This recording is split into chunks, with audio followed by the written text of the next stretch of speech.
Les Français construisent un fort à Trois-Rivières pour mieux contrôler le commerce des fourrures et, pour les missionnaires jésuites, faciliter leur percée au sein des peuplades amérindiennes. C'est une habitation où on envoie des engagés qui sont là pour ramasser des fourrures, échanger avec les Amérindiens, apprendre à connaître leur culture, puis éventuellement devenir peut-être des interprètes. Mais la plupart, c'est des engagés, c'est des intermédiaires dans le commerce. Puis s'il n'y a pas de commerce, il ne se passe rien. S'il n'y a pas de commerce, il n'y a pas de conversion, il n'y a pas de fondation. On peut parler, là, en 1638, à peu près 3 ou 4 ans après la fondation de Trois-Rivières, qui est en 1634, on parle d'au moins 600 Autochtones qui vont hiverner sur place. Ça veut dire qu'ils ne partent pas pour remonter en forêt. Vraiment, ils installent leurs palissades, leurs campements et tout ça. Ils sont juste à côté de l'habitation française. C'est donc à partir du nouveau fort que les responsables français négocient le transport des missionnaires à bord des canots amérindiens vers ces communautés à évangéliser. Le père jésuite Paul Lejeune rapporte d'ailleurs l'intervention du général de la flotte de la Nouvelle-France, Théodore Bochart-Duplessis. À quelque temps de là vinrent d'autres Hurons. Il plaça dans leurs canots hommes et bagages, en un mot, tout ce qui restait, si bien que 3 de nos pères et 6 de nos Français sont montés chez les Hurons. Pour faciliter leur tâche d'évangélisation, les missionnaires souhaitent sédentariser les Amérindiens et les persuader de s'adonner à la culture dans les environs du fort.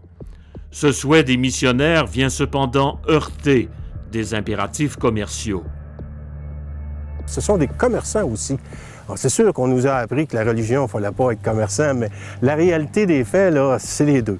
Ça ne veut pas dire que ces gens-là ne sont pas animés par un altruisme. Là. Partir en plein bois là, pour aller évangéliser pendant 7 mois accompagné, comme le Père Lejeune l'a fait, les montagnais, pour aller dans le bois, puis il est revenu, il n'était pas gros, là, il avait trouvé ça rough un petit peu.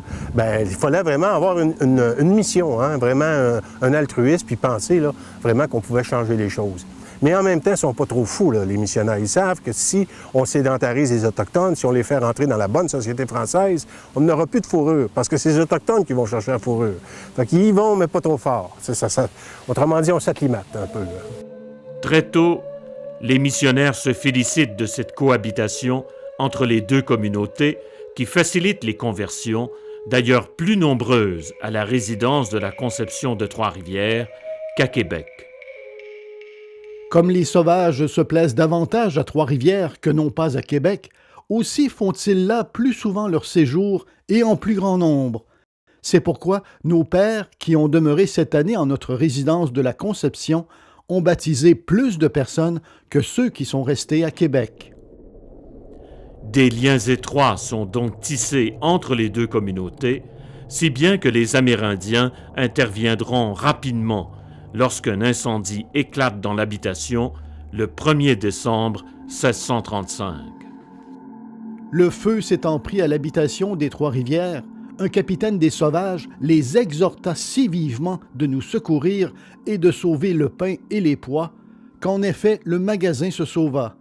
Autrement, disait-il, nous sommes perdus si cela brûle.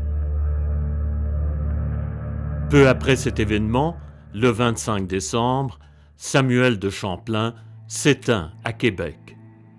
L'un des pères fondateurs de la Nouvelle-France est disparu.